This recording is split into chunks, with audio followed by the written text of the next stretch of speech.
Bonjour à tous. Dans cette vidéo, je vais vous parler de l'utilisation de la découpeuse laser pour le travail du cuir. Donc, que vous fassiez de la maroquinerie ou de la personnalisation d'objets, vous allez voir que ça vous permet de gagner du temps et aussi de gagner en précision. J'avais jamais travaillé le cuir, c'est la première fois. Et du coup, créé quelques réalisations. Donc, j'ai créé une blague à tabac. Donc, je suis plutôt contente du résultat pour une première. J'ai envie de faire une décoration bois et cuir. Donc, je vais coller ça dessus. Un bracelet aussi, un peu style beau, et des porte-clés. Voilà, des porte-clés que je pourrais mettre sur mon site avec une option de personnalisation avec des numéros de téléphone. Donc ça, je pense que ça va bien se vendre. Alors, dans la première partie de la vidéo, ce que je vais faire, c'est que je vais vous parler des avantages de l'utilisation de cette machine pour le travail du cuir. Ensuite, on va voir un petit peu quelques généralités pour régler la machine ou des choses auxquelles il faut penser. Et ensuite, rapidement, je vous montre les étapes pour fabriquer ma blague à tabac. Bon, allez, c'est parti, on y va?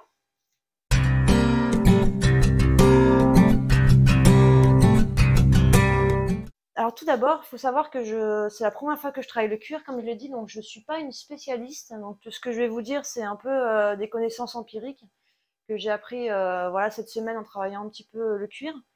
Donc si vous êtes maroquinier, que vous utilisez une découpeuse laser, si jamais vous avez envie de nous donner des conseils dans les commentaires, ce serait bienvenu. Alors les avantages de la découpeuse laser, je pense déjà c'est un gain de temps, parce que quand on découpe plus facilement quand on a le patron, on découpe plus rapidement et plus facilement les pièces. Donc là, par exemple, j'ai regardé pour cet élément. Donc là, c'est 1 minute 49, donc c'est vraiment super rapide. Ensuite, la couture, ça m'a pris 20 minutes, donc je vais pouvoir proposer un prix acceptable en fait pour les clients.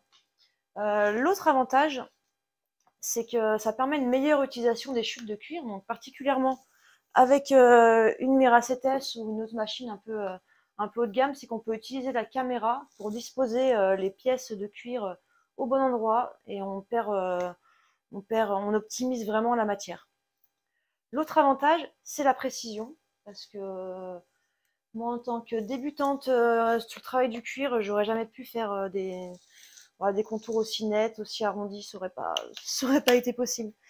Enfin, l'atout vraiment majeur, c'est que voilà, j'aurais à la main, c'est impossible de créer un marquage comme celui-ci. Donc là, ça crée des objets qui sont vraiment uniques. Vous pouvez les personnaliser avec des numéros de téléphone comme j'ai fait, ou alors vraiment, ça donne du style. J'aime beaucoup. J'aime vraiment beaucoup. Ça donne un côté unique. Et ça, je vais pouvoir le mettre sur mon site parce on vend des décos autour des symboles. Donc là, ce sera parfaitement adapté à la thématique de mon site internet. Quelques généralités sur le travail du cuir. Alors il faut savoir, ça vous le savez sûrement, c'est que le cuir c'est une matière qui n'est pas constante. Donc là je vais avoir un cuir qui est, bon, je connais pas du tout les termes, je suis désolée. Donc là il est plutôt souple et j'ai un cuir qui est plutôt ici qui est un peu moins naturel, un peu plus travaillé. Et en fait ces deux cuirs ils vont pas se graver, se découper pareil et se marquer pareil. Donc à chaque fois qu'on a une nouvelle peau, ben il faut faire des essais en fait, on n'a pas le choix.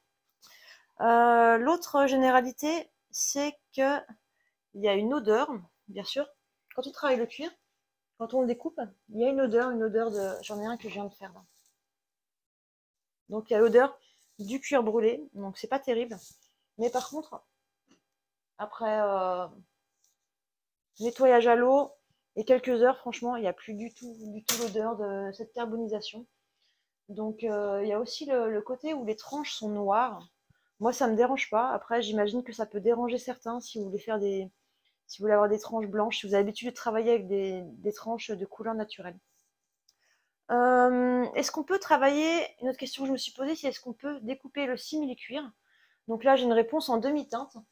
Alors ça, ce bracelet, il est en simili-cuir, mais j'ai bien vérifié que c'était un simili-cuir dans lequel il n'y avait pas de PVC, parce que souvent c'est fabriqué avec du coton, du PVC et du polyuréthane. Donc là, c'est fabriqué avec du coton et du polyuréthane. J'ai pu le découper. Sinon, il faut faire gaffe parce que il y a des émanations toxiques. La dernière question que je me suis posée, dernière généralité sur le travail du cuir, c'est est-ce que c'est mieux de faire de la gravure ou du marquage? Alors moi, pour l'instant, j'ai pas réussi à faire des gravures qualité qui me plaisait en fait, c'est pas très beau. Donc là par contre c'est en gravure sur du simili-cuir, mais sur le cuir naturel, j'ai pas réussi à faire quelque chose qui me plaît. Donc pour l'instant je me suis cantonnée au marquage, et ça le fait, hein. Je pense que la gravure ça enlève de la matière et c'est pas... Je parie pas sur une bonne durabilité. Donc là ce que j'ai fait, c'est que j'ai huilé avec de l'huile de pied de bœuf. Les maroquiniers ont sûrement des produits adaptés. Donc moi j'ai pris ça parce que je l'avais à la maison pour entretenir mes chaussures. Christophe a déjà créé un sac en cuir il y a quelques années qui huile avec de l'huile de pied de bœuf, et pour l'instant le marquage a pas bougé. Bon, du coup maintenant on va passer, je vais vous montrer rapidement les étapes de la fabrication de ma blague à tabac. Il faut savoir que j'ai trouvé ce tuto sur YouTube, et donc la personne offrait le patron gratuitement. Voilà, le patron était gratuit. Donc je vous mets le lien dans la description pour trouver le patron et puis trouver la vidéo explicative.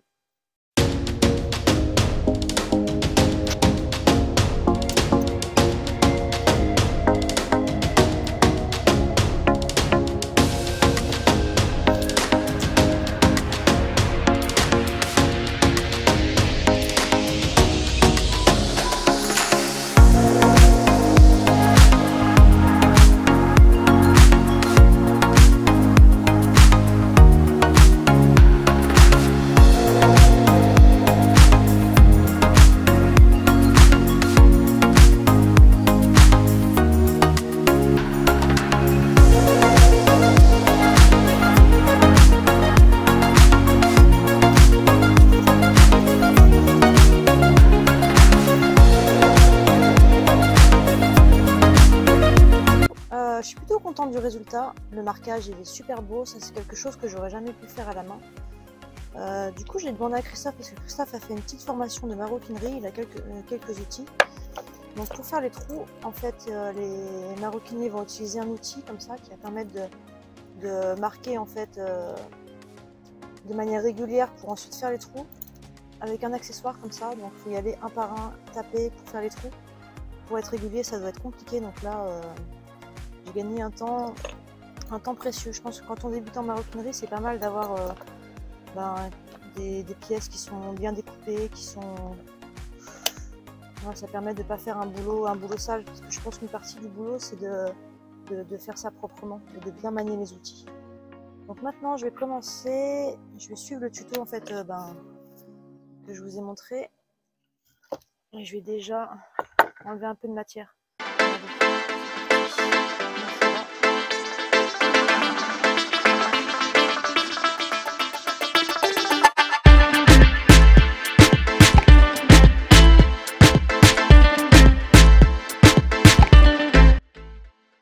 Bon, du coup c'est bon, j'ai enlevé, on voit pas trop, mais j'ai enlevé la moitié à peu près de la matière.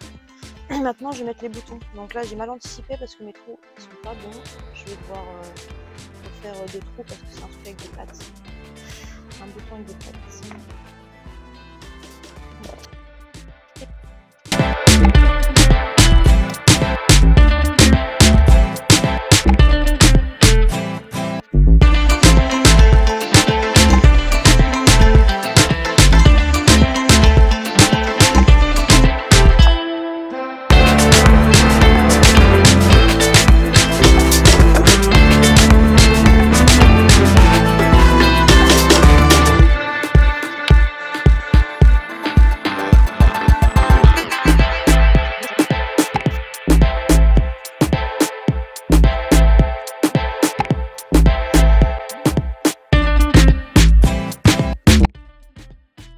J'ai fait comme il dit sur le tuto, on va faire le point cellier. Donc il faut 2 aiguilles et ça permet de... bon, je sais pas ce que ça permet, mais en tout cas après c'est solide. J'ai pris du bon fil, vraiment adapté pour le cuir.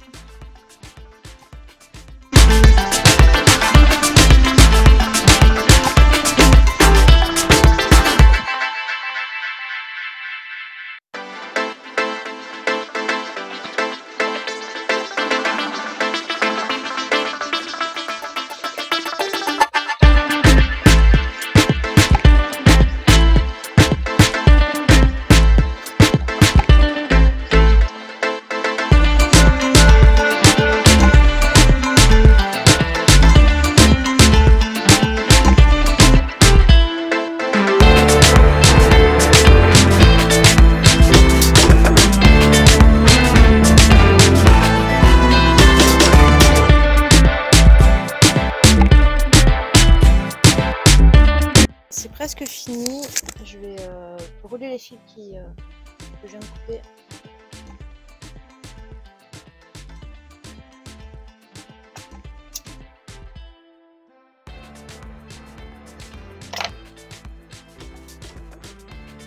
Voilà, maintenant la dernière étape, ça va être de mettre de la peinture de tranche. Et ensuite, ça va être terminé.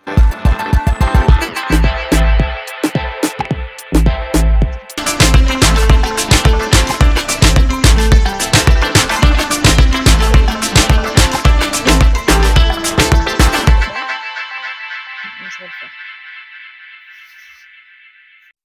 Bon voilà, c'est fini pour cette vidéo. J'espère qu'elle vous sera utile. Si vous avez des questions, des remarques ou des suggestions, vous pouvez me laisser un commentaire sous la vidéo. Et je vous dis à une prochaine fois. Allez, salut!